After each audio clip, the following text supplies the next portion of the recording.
자, 오늘은 효과적인 문법 수업 또는 문법 학습을 위해서 꼭 하고 넘어가야 되는, 반드시 효과적으로 우리가 문법을 익히고 배우기 위해서는 먼저 이거에 대한 이해가 철저하게 이루어져야지만 가능하다.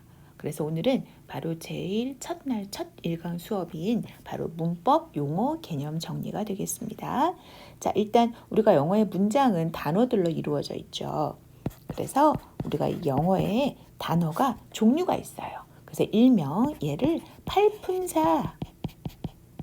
이 품사가 말 그대로 우리가 뭐 정일품, 정의품 할 때처럼 그 단어의 품격, 어떤 단어인지를 나타내 준다는 말입니다. 자, 그래서 이 8가지 단어가 바로 영어의 팔품사라고 부르고, 그 다음에 그 영어의 팔품사를 먼저 정확히 용어를 이해하고 넘어가야 돼요. 제일 첫 번째 단어는 바로 명사, 사물의 이름을 가리킨다는 뜻입니다. 이름 명자예요. 그래서 대명사, 이제 그거는 명사를 대신해 쓸 수 있는 말이란 뜻이겠죠. 자, 이 동자, 동사는 움직임을 나타낸다는 말. 그래서 이제 명사, 대명사, 동사. 자, 벌써 3개가 됐죠. 자, 그 다음에는 형용사와 그 다음 부사. 이제 이런 말들이 약간 이제 한자의 말을 가지고 만들어서 처음에 문법 배울 때는 저도 어렸을 때 이 말들이 너무 어려웠어요. 이 말을 이해하는 것 자체가. 근데 이것들을 막 섞어서 선생님들이 설명을 하시니까 문법 수업 들을 때 그게 잘 이해가 안 돼서 되게 어려웠던 기억이 납니다. 자, 그래서 오늘 이 용어 정리해 주는 거를 정확히 이해를 하고, 자, 이 단어와 그다음에 이제 우리가 문장, 이 단어를 갖고 문장을 만드는데 문장 성분과의 상호 관계를 잘 이해를 해야 그 다음부터 효과적으로 문법 책을 보거나 문법 수업을 잘 이해할 수가 있어요.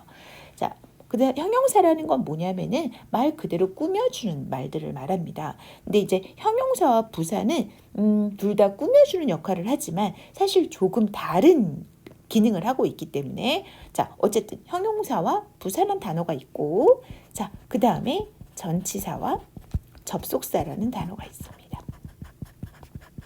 자, 내가 이렇게 2개씩 또는 3개씩 단어를 묶어가지고 이렇게 그룹을 짓는 이유가 있겠죠?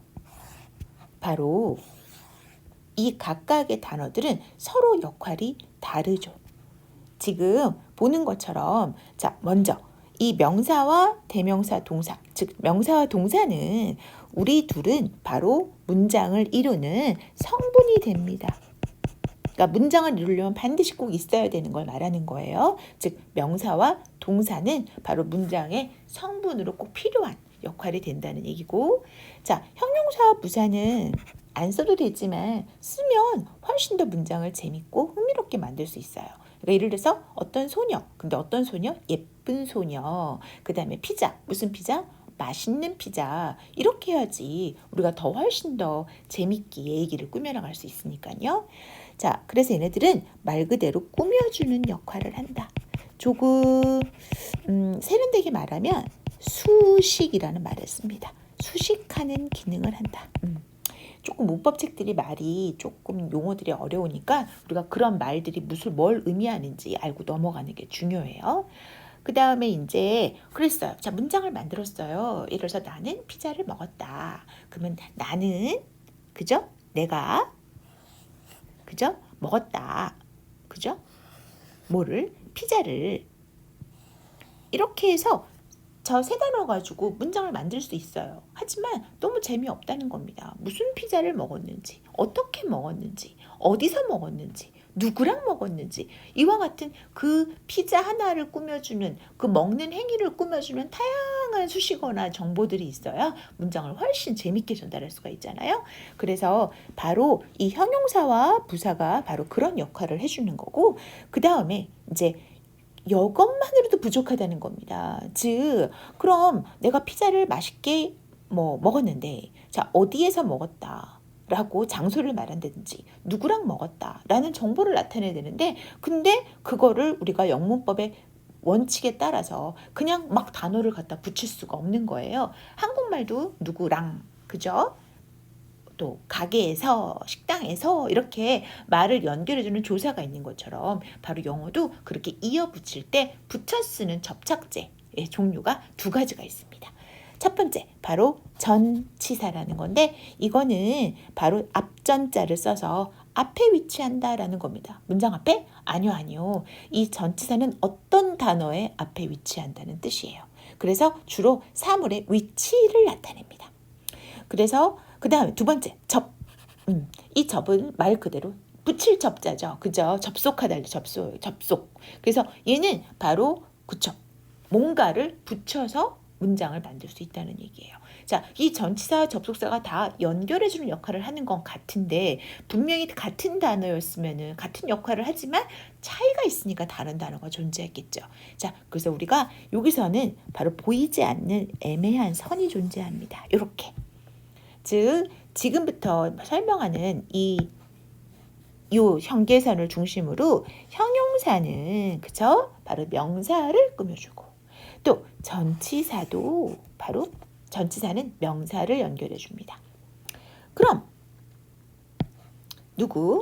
그쵸? 여기 있는 부사는 동사를 꾸며주고 그쵸? 그리고 접속사는 동사를 이어줄 수 있어요.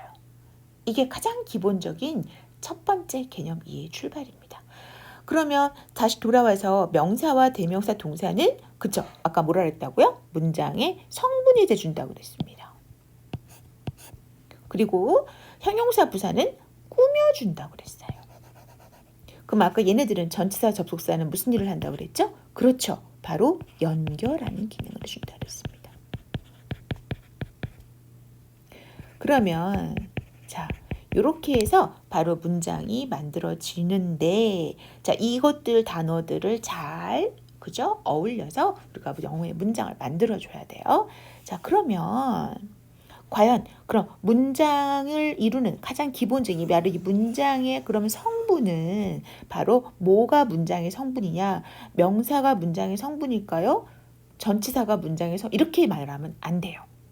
이건 단어의 이름이지. 자 이제 문장의 나라로 들어가 보겠습니다. 자, 문장의 나라에서는 다시 명칭이 바뀌어요.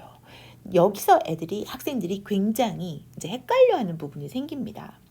단어를 말할 때 단어의 이름을 부를 때 이름과 자, 우리가 이제 문장의 나라로 들어가서 문장의 성분이 됐을 때 문장의 나라에서 부르는 이름이 달라집니다.